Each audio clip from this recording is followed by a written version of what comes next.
दर्शकों ब्रेक तो बाद तुहाडा सब दा भरपूर स्वागत है। व्यूअर्स हुण आपां अपने प्रोग्राम नूं होर अगे वधांदे हां। अज दे दूसरे इशू दे नाल ओह है कि गुजरात दे अहमदाबाद शहर विच बने सब तो वड्डे क्रिकेट स्टेडियम दा नां नरेंद्र मोदी दे नां ते रखिया गया है। 63 एकड़ विच फैले इस स्टेडियम दे विच 1,32,000 दर्शक जिहड़े ने ओह बैठ सकदे ने। सो मोए लीडरां जां वड्डियां शख्सियतां दे नावां ते इमारतां सड़कां शहरां दे नां रखण दा रिवाज तां बहुत पुराना है, पर हुण मोदी नूं जिउंदे जी मार दिता गया है। सो गंभीर हलकियां ਵੱਲੋਂ ਇਹ ਤਜ਼ੀਆ ਕੀਤਾ ਜਾ ਰਿਹਾ है कि मोदी ਦਾ अगला कदम अयोध्या विचले राम मंदिर तो भी वड्डा मंदिर भगवान मोदी मंदिर बनाना होगा। सो इस बारे आपां विचार चर्चा करन जा रहे हैं। सो असीं चाहांगे कि तुसां नाल इसी तरह ही बने रहना। देखण सुणन लिखण लई तुहाडा सब दा बहुत बहुत शुक्रिया जी। राज साहब की विचार ने? देखो अक्सर सैमेटिक धर्मां दे विच फिरौन दा जिक्र हुंदा है और उस चों उर्दू जबान दे विच लफज ही फिरौनीयत। जदों तुसीं किसी दी एरोगेंस हंकार और अपने आप नूं रब समझण वल जां सब कुछ मैं होए उन्होंने कहते हैं कि भाई इस चो फिरौनीयत है। और ज़ाहिर है कि फिरौन जिहड़े बिल्कुल डायनेस्टिक ही नहीं, उन्हां दा जो मन चाया वो करदे सी। यही पार्ट असीं अपने खिते दे विच जिन्हां करैक्टरस नूं माइथोलॉजी जां किते ना किते लोकां दियां यादां दे विच पए करैक्टर च देखदे, उन्हां दे विच असीं हरनाकश दा जिक्र करदे और उसका यही कि भी मैं ही है जो कुछ हाँ मैं ही रब है। और ज़ाहिर है कि चैलेंज भी भावें उहदे अपने घर च ही निकलिया। प्रहलाद ने उहदे बेटे ने चैलेंज किया और उन्होंने गुरु साहब ने फरमाया कि हरनाकश दुष्ट हर मारिया प्रहलाद तराया। कि अल्टीमेटली ये जिहड़े एरोगेंट लोग हुंदे ने, हंकारे लोग हुंदे ने, एक इस मिजाज दे विच जिउंदे ने कि भाई हुण मेरा हुक्म लोकां दीयां जिंदगियां मेरी मुट्ठी च ने, मैं जदों मर्जी मुट्ठी नूं होर घुट के उन्हां नूं मार दियां, जदों मर्जी मैं उन्हां नूं लिबरेट कर दियां। हालां जिहड़ियां राजशाहियां हुंदियां सी, राजतंत्र हुंदे सी, राजे बादशाह, उन्हां दे कोल ये हक हुंदा सी जिन्हों मर्जी मौत दी सज़ा दे देण, जिन्हों मर्जी जगीरां दे देण। लेकिन जदों दुनिया दे विच तब्दीली हुंदी चली गई और एक सिस्टम जिसका नाम डेमोक्रेसी जमहूरीयत या उत्थे लोकतंत्र ये लफज आए तो ज़ाहिर सी कि भाई जिहड़ा सिस्टम है किते भी वो लोग चुनणगे, लोग ही उसका जज होणगे कि भाई उसने की कीता है, लोकां कोल उहनूं हटाण दी ताकत होएगी और उस चों ही उस सिस्टम दे विच अदल होएगा, अदालती निज़ाम उस चों निकलिया। उस सारे सिस्टम दी जिहड़ी है वो डिफेंस दे लई, उसकी जफा दे लई फौज होएगी और उस दे उत्ते अगों as a watch dog media होएगा। सारियां इंस्टीट्यूशनस जिहड़ियां ने डेमोक्रेसी दे नां थल्ले यही निकलियां। पर असीं जे होर किसे पासे वल ना भी नज़र मारीए, किसे हिटलर मुसोलिनी दी गल ना भी करिए, अपने 74 साल दे उस खिते की गल ही करिए तो बेशक एरोगेंस तो नेहरू च भी सी अपनी किस्म की और उन्हें भी जदों देखा कि कोई उहदे सामने अड़दा है उन्हें फिनिश करने की कोशिश की। लेकिन किते ना किते चैक एंड बैलेंस सी। Indira Gandhi out of hand हुई, एमरजेंसी का लगना एक पासे सी, लेकिन इवेंचुअली ईवन उस सिस्टम दे विच भी एमरजेंसी नूं वो तोड़न ते मजबूर हुई। ये ठीक है सिख कौम जिहड़ी है इंदा आई ऑफ द स्टॉर्म जिन्हों कहते हैं कि तूफान दे विचकार आई, क्योंकि सिख कौम ने अगे हो के इंदिरा गांधी दे एमरजेंसी रजीम नूं चैलेंज किया है, 40,000 तो ज़्यादा गिरफ्तारियां दित्तियां। इसलिए जदों इंदिरा गांधी फिर दोबारा पावर च आई, जदों सारा जनता पार्टी का सिस्टम कलैप्स होया 80s दे विच और उन्हें फैसला किया भी सबक सिखाना है, फिर असी देखते हैं कि उसे जमहूरीयत के नाँ थले, डेमोक्रेसी के नाँ थले किवें कानूनां नूं छिक्के ते टंगिया गया, किवें पंजाब नूं डिस्टर्ब्ड जोन ऐलानिया गया, किवें मीडिया के उत्ते कंप्लीट सेंसरी नहीं सारा बाहरला मीडिया बाहर कढ़िया गया, किवें टैंकां तोपां दे नाल हमला किया गया, किवें पंजाब दे 12,000 पिंडां 'च फिर अगले फॉलोइंग ईयर्स दे विच एक नस्लकुशी की गई और उस सारी नस्लकुशी तो फिर टोटल डिनायल और इसका भांडा भी जिहड़ा है वो ਸਿੱਖਾਂ ਦੇ ਸਿਰ ਭੰਨਿਆ ਗਿਆ ਕਿ ਦਹਿਸ਼ਤਗਰਦ, ਆਤੰਕਵਾਦ, ਅਲਗਾਵਵਾਦ, ਉਗਰਵਾਦ। ਅੱਛਾ। ਲੇਕਿਨ ਅਲਟੀਮੇਟਲੀ ਜੇ ਹਰਨਾਕਸ਼ ਦੁਸ਼ਟ ਹਰ ਮਾਰਿਆ ਤੇ ਇੱਧਰ ਵੀ ਫਿਰ ਉਹੀ ਹੁੰਦਾ ਹੈ ਕਿ ਭਾਈ ਜੈਕਾਰ ਕੀਓ ਧਰਮੀਆਂ ਕਾ ਪਾਪੀ ਕੋ ਡੰਡ ਦਿਓ ਹੈ। ਡੰਡ ਦੇਣ ਵਾਲੇ ਆ ਗਏ, ਬਿਆਨ ਸਿੰਘ ਸਤਵੰਤ ਸਿੰਘ, ਪਾਪੀ ਦਾ ਅੰਤ ਹੋਇਆ। ਔਰ ਇਹ ਲੱਗਾ ਕਿ ਬਈ ਸ਼ਾਇਦ ਹੁਣ ਕੋਈ ਵੀ ਇਸ ਕੁਰਸੀ ਤੇ ਬਹਿਣ ਵਾਲਾ ਇਸ ਦਾ ਖੌਫ ਖਾਏਗਾ ਕਿ ਅਲਟੀਮੇਟਲੀ ਰੱਬ ਨੂੰ ਹੰਕਾਰ ਚੰਗਾ ਨਹੀਂ ਲੱਗਦਾ। ਹਰ ਜੀਓ ਹੰਕਾਰ ਨਾ ਭਾਵੇ ਕਿ ਭਾਈ ਇਹ ਚੰਗਾ ਨਹੀਂ ਲੱਗਦਾ ਰੱਬ ਨੂੰ। ਇਸ ਲਈ ਹੰਕਾਰੀਆਂ ਨਿੰਦਕਾਂ ਪਿੱਠ ਦੇ ਨਾਮ ਦਿਓ ਮੁਖ ਲਾਇਆ ਕਿ ਅਲਟੀਮੇਟਲੀ ਫਕੀਰਾਨਾ ਕਿਸਮ ਦੇ ਭਗਤ ਨਾਮਦੇਵ ਵਰਗੇ ਰੱਬ ਨੂੰ ਪਿਆਰੇ ਨੇ, ਬੇਸ਼ੱਕ ਉਹ ਆਜ਼ਦੀ 'ਚ ਹੋਣ, ਗਰੀਬੀ 'ਚ ਹੋਣ। ਔਰ ਇਹ ਜਿਹੜੇ ਹੰਕਾਰੇ ਹੋਏ ਨੇ ਰੱਬ ਨੂੰ ਚੰਗੇ ਨਹੀਂ ਲੱਗਦੇ। ਰਾਜੀਵ ਗਾਂਧੀ ਉਹਨੇ ਵੀ ਮਾਂ ਦਾ ਰਸਤਾ ਚੁਣਦਿਆਂ ਕੁਰਸੀ ਤੇ ਬਹਿਣ ਲੱਗਿਆਂ ਹੀ ਹਜ਼ਾਰਾਂ ਸਿੱਖਾਂ ਦੀ ਨਸਲਕੁਸ਼ੀ ਕੀਤੀ। ਔਰ ਫਿਰ ਇੱਥੇ ਨਹੀਂ ਰੁਕਿਆ, ਦਿਲ ਵਧੇ ਨੇ ਉਹੀ ਜਿਹੜਾ ਪਾਰਟ ਸ੍ਰੀਲੰਕਾ 'ਚ ਕਰਨ ਦੀ ਕੋਸ਼ਿਸ਼ ਕੀਤੀ। ਜਿਵੇਂ ਉਸ ਨੇ ਲਿਟੇ ਜਿਹੜੀ ਉਹਦੀ ਮਾਂ ਨੇ ਹੀ ਬਣਾਈ ਸੀ ਉਹਨੂੰ ਅੱਗੇ ਤੋਰਿਆ ਔਰ ਇੰਡੀਅਨ ਪੀਸ ਕੀਪਿੰਗ ਫੋਰਸ ਦੇ ਥੱਲੇ ਉੱਥੇ ਆਪਣੀ ਫੌਜ ਭੇਜ ਕੇ ਜਿਹੜਾ ਜਦੋਂ ਤਮਿਲਾਂ ਨੂੰ ਜ਼ੁਲਮ ਦਾ ਸ਼ਿਕਾਰ ਬਣਾਇਆ ਤੇ ਅਲਟੀਮੇਟਲੀ ਉਹੀ ਜਿਹੜੀ ਹੈ ਸਿਨ ਜਿਹੜਾ ਉਹਨੇ ਕਮਿਟ ਕੀਤਾ ਉਸੇ ਹੀ ਉਹਦੇ ਸਿਨ ਦੀ ਬਦੌਲਤ ਉਹਦਾ ਆਪਣਾ ਐਂਡ ਹੋਇਆ। ਲੇਕਿਨ ਫਿਰ ਇਹ ਲੱਗਦਾ ਕਿ ਭਾਈ ਇਹ ਕੋਈ ਐਸਾ, ਇਹ ਵੀ ਕੋਈ ਰੱਬ ਦੀ ਖੇਡ ਹੀ ਹੈ ਕਿ ਜਿਹੜਾ ਕੁਰਸੀ ਤੇ ਬੈਠਦਾ ਹੈ। ਇਹ ਠੀਕ ਹੈ, ਇਹ ਅਕਸਰ ਅਸੀਂ ਆਪਣੇ ਬਜ਼ੁਰਗਾਂ ਤੋਂ ਵੀ ਸੁਣਿਆ ਕਿ ਭਾਈ ਇਹ ਜਿਹੜਾ ਤਾਕਤ ਦਾ ਨਸ਼ਾ ਹੁੰਦਾ ਹੈ ਇਹ ਸਭ ਨਸ਼ਿਆਂ ਤੋਂ ਮਾੜਾ ਹੈ। ਬਾਕੀ ਨਸ਼ਾ ਤਾਂ ਕੋਈ 8 ਘੰਟੇ ਬਾਅਦ ਉਤਰਦਾ, ਕੋਈ 6 ਘੰਟੇ ਬਾਅਦ ਉਤਰਦਾ। ਇਹ ਜਿਹੜਾ ਹੁੰਦਾ ਹੈ ਨਸ਼ਾ ਬੰਦੇ ਨੂੰ ਤਾਂ ਦੀ ਤਾਂ ਹੀ ਲੈ ਜਾਂਦਾ, ਉਹ ਥੱਲੇ ਆਉਣ ਦਾ ਨਾਂ ਹੀ ਨਹੀਂ ਲੈਂਦਾ। ਔਰ ਫਿਰ ਹੁਣ ਅਸੀਂ ਪਿਛਲੇ 7 ਸਾਲ ਤੋਂ ਨਰਿੰਦਰ ਮੋਦੀ ਜਿਹਨੇ ਖੂਨ ਖਰਾਬੇ ਦੇ ਨਾਲ ਮੁਸਲਮਾਨਾਂ ਦੀ ਨਸਲਕੁਸ਼ੀ ਗੁਜਰਾਤ 'ਚ ਕਰਕੇ ਦਿੱਲੀ ਤੱਕ ਕੋਈ ਹਿੰਦੂ ਹਿਰਦੇ ਸਮਰਾਟ ਬਣਿਆ, ਫਿਰ ਕਿਵੇਂ ਉਹੀ ਉਹਦੇ ਨਾਲ ਉਹਦਾ ਕਾਤਲ ਹੋਮ ਮਿਨਿਸਟਰ ਅਮਿਤ ਸ਼ਾਹ। ਔਰ ਇਸ ਵੇਲੇ ਜੇ ਇਹਨਾਂ 7 ਸਾਲਾਂ 'ਚ ਦੇਖੀਏ ਤਾਂ ਇਹ ਸੱਚਮੁੱਚ ਇਹ ਤਾਂ ਫਿਰੌਨੀਅਤ ਨੂੰ ਔਰ ਦੂਸਰੇ ਸਾਰੇ ਜਿੰਨੇ ਨਾਮ ਹੈ ਲਏ ਨੇ ਉਹਨਾਂ ਨੂੰ ਵੀ ਪਿੱਛੇ ਛੱਡਦੇ ਜਾਪਦੇ ਨੇ। ਕਿਉਂਕਿ ਇਹ ਜਦੋਂ ਅਸੀਂ ਭਾਰਤ ਦੇ ਹਵਾਲੇ ਨਾਲ ਗੱਲ ਕਰਦੇ ਹਾਂ ਅਸੀਂ 1/5 ਹਿਊਮਨ ਕਾਈਂਡ ਦੀ ਗੱਲ ਕਰ ਰਹੇ ਹਾਂ। ਇਸ ਧਰਤੀ ਦੇ ਉੱਤੇ ਹਰ 5ਵਾਂ ਹਰ 6ਵਾਂ ਬੰਦਾ ਭਾਰਤੀ ਬਣ ਜਾਂਦਾ ਹੈ ਆਬਾਦੀ ਦੇ ਲਿਹਾਜ਼ ਨਾਲ। 1 ਬਿਲੀਅਨ 350 ਮਿਲੀਅਨ ਲੋਕਾਂ ਦਾ ਕਿਵੇਂ ਸਾਰੀਆਂ ਇੰਸਟੀਟਿਊਸ਼ਨਸ ਡਿਸਟਰੋਏ ਕਰ ਦਿੱਤੀਆਂ, ਹਰ ਚੀਜ਼ ਤਬਾਹ ਕਰ ਦਿੱਤੀ ਹੈ। ਔਰ ਅੱਜ ਇਹ ਆ ਗਿਆ ਕਿ ਜਿਵੇਂ ਇਹ ਵੀ ਜਿਹੜੇ ਨੇ ਜੇ ਤੁਸੀਂ ਹਿਸਟਰੀ 'ਚ ਦੇਖੋ ਤੇ ਅਮਰ ਹੋਣ ਦੀ ਗੱਲ ਦਾ ਖਾਬ ਕਿਹਦੇ ਨੂੰ ਆਇਆ ਕਿ ਭਾਈ ਮੈਂ ਕਦੇ ਮਰਾਂ ਹੀ ਨਾ, ਮੇਰਾ ਹੀ ਨਾਂ ਲੋਕ ਜਪਣ। ਇਹ ਬਥੇਰਿਆਂ ਨੇ ਇਸ ਕਿਸਮ ਦੇ ਖਾਬ ਦੇਖੇ। ਲੇਕਿਨ ਮੌਜੂਦਾ ਦੌਰ ਦੇ ਵਿੱਚ ਇਹ ਜ਼ਰੂਰ ਮਾਇਆਵਤੀ ਦੇ ਹਵਾਲੇ ਨਾਲ ਯੂਪੀ 'ਚ ਗੱਲ ਹੁੰਦੀ ਸੀ ਕਿ ਉਹਨੇ ਜਿਹੜਾ ਜਦੋਂ ਚੀਫ ਮਿਨਿਸਟਰ ਸੀ ਉਹਨੇ ਆਪਣਾ ਬੁੱਤ ਆਪ ਹੀ ਬਣਵਾਇਆ, ਫਿਰ ਆਪ ਹੀ ਜਾ ਕੇ ਜਿਹੜਾ ਉਸ ਦੀ ਪੈਰਾਂ 'ਚ ਹਾਰ ਵੀ ਰੱਖਿਆ।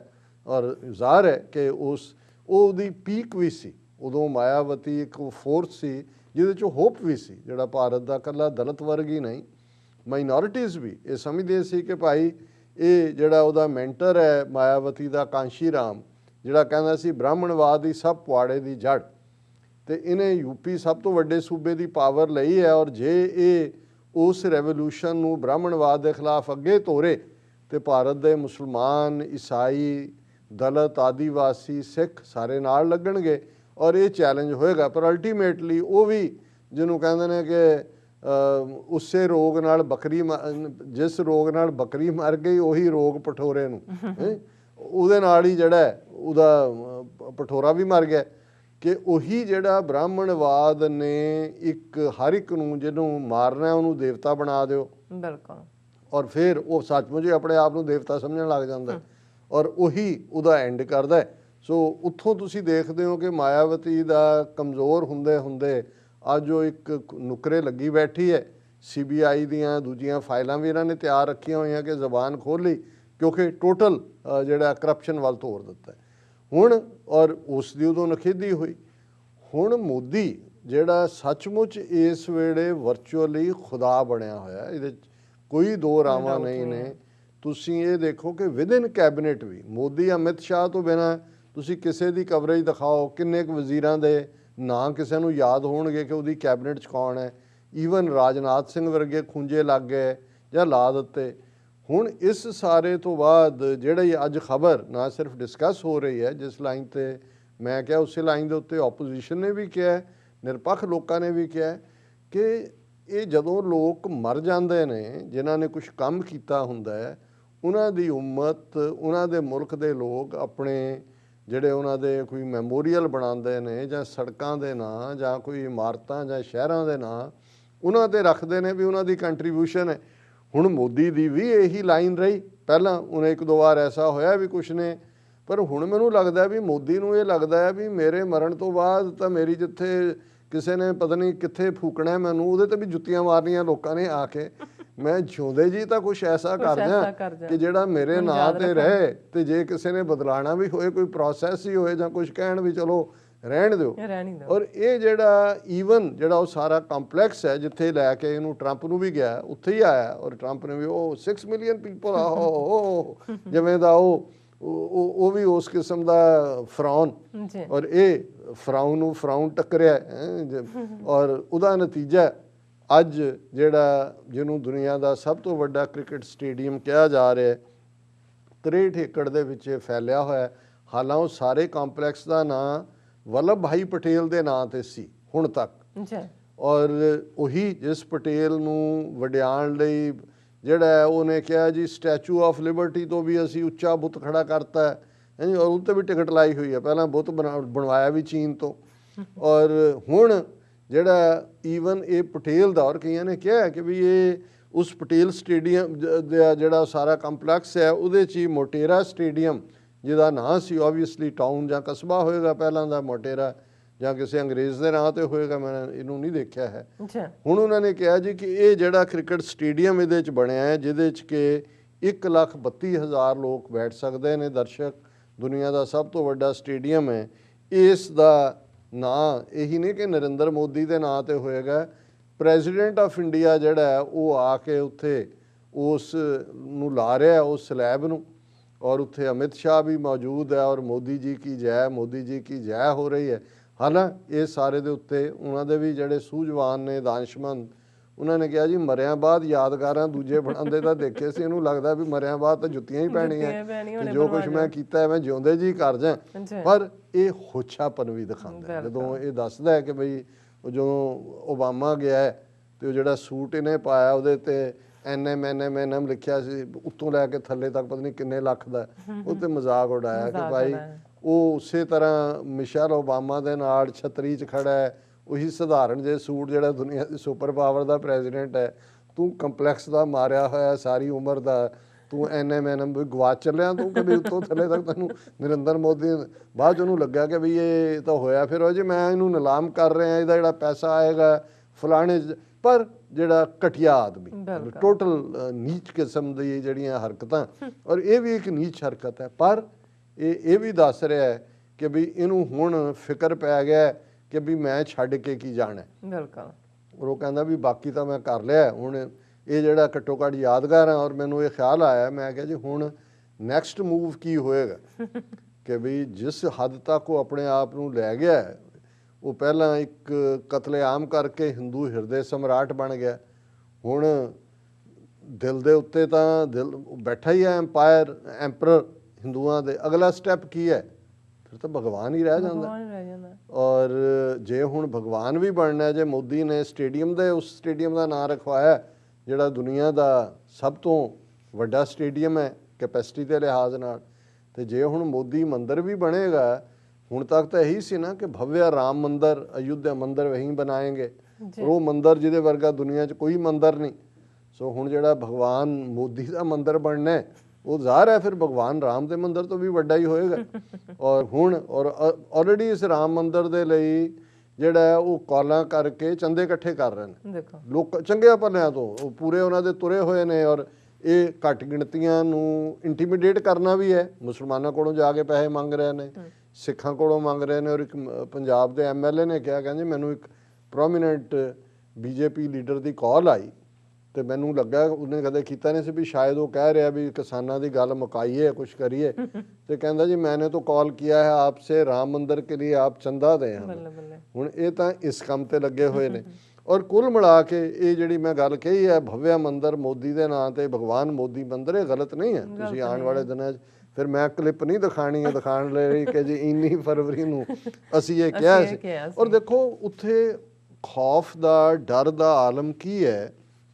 ਹੁਣ ਦਿੱਲੀ ਦੀ ਅਸੈਂਬਲੀ ਨੇ ਜਿਹੜਾ ਉੱਥੋਂ ਦਾ ਫੇਸਬੁੱਕ ਦਾ ਆਫੀਸ਼ੀਅਲ ਹੈ ਅਜੀਤ ਮੋਹਨ, ਉਹਨੂੰ ਸਮਨ ਕੀਤਾ ਕਿ ਭਾਈ ਇਹ ਜਿਹੜਾ ਦਿੱਲੀ ਦੇ ਵਿੱਚ ਜਦੋਂ ਟਰੰਪ ਉੱਥੇ ਬੈਠਾ ਸੀ ਰਾਈਟਿੰਗ ਦੇ ਨਾਂ ਥੱਲੇ ਮੁਸਲਮਾਨਾਂ ਦਾ ਕਤਲੇਆਮ ਹੋਇਆ, ਦਿੱਲੀ ਲੈਜਿਸਲੇਟਿਵ ਅਸੈਂਬਲੀ ਕੌਂਸਲ ਨੇ ਕਿਹਾ ਕਿ ਵੀ ਤੂੰ ਆ ਕੇ ਦੱਸ ਕਿ ਇਸ ਪੀਰੀਅਡ ਦੇ ਵਿੱਚ ਕਪਿਲ ਮਿਸ਼ਰਾ ਦੂਜਿਆਂ ਦੀਆਂ ਸਟੇਟਮੈਂਟਾਂ ਜਿਹੜੀਆਂ ਚੱਲਦੀਆਂ ਰਹੀਆਂ ਉਹਨੂੰ ਬਲੌਕ ਕਿਉਂ ਨਹੀਂ ਕੀਤਾ ਗਿਆ।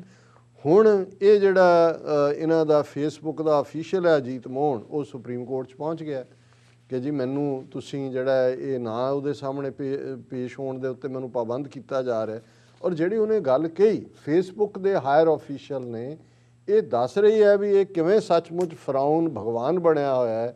ਉਹ ਇਹ ਕਹਿ ਰਿਹਾ ਹੈ ਉਸ ਦੇ ਵਕੀਲ ਵੱਲੋਂ ਜਿਹੜਾ ਉਸ ਦੇ ਬਿਹਾਫ ਤੇ, right to silence a virtue in these noisy Times.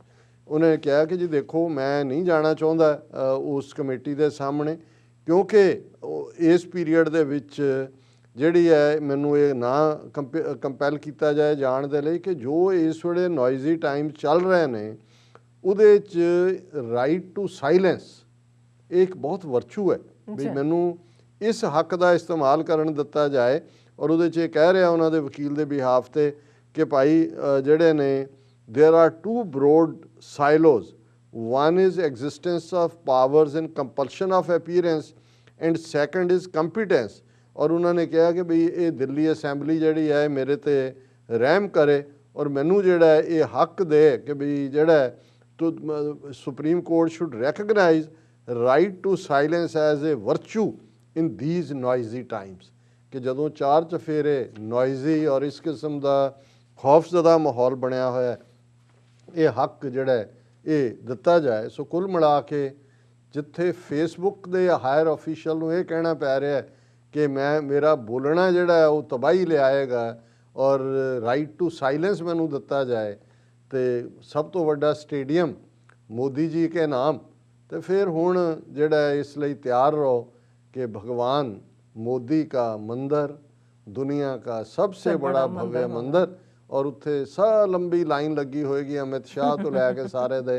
उन्होंने कहा जी दूसरा कोई भगवान तो देखा नहीं है, लेकिन ये भगवान तो सामने बैठे हैं क्योंकि इनके हाथ में ही सब कुछ है, जिसको मर्जी बना दें। और उस दे विच जिहड़ा सब तो वड्डा चंदा जिहड़ा है वो अंबानी और अडानी वो भी होएगा। और वो कहेंगे कि भी चलो भगवान मोदी बीच में मूर्ति हो, और जैसे राम जी के साथ लक्ष्मण जी और सीता जी भी होती हैं कुछ मंदिरों में, छोटी छोटी मूर्तें अंबानी अंडानी भी हो साथ में, और उत्थे जड़ी है वो गूंज रहा होए भगवान मोदी जी की जय और छोटे भगवान अंबानी जी की जय, छोटे भगवान अडानी जी की जय। और फिर वो जड़ा टीरा रामदेव है उन्हें भी पहुंच जाना, उन्हें कहना चलो बाहर कैंपस च मेरा भी ला दो, नाले मैं स्टार ला के अपनी दवाइयां बेचांगा, देखो कोविड-19 की दवाई भी मैं कढ़ ली है। जी डॉक्टर साहब तुहाडा बहुत बहुत शुक्रिया।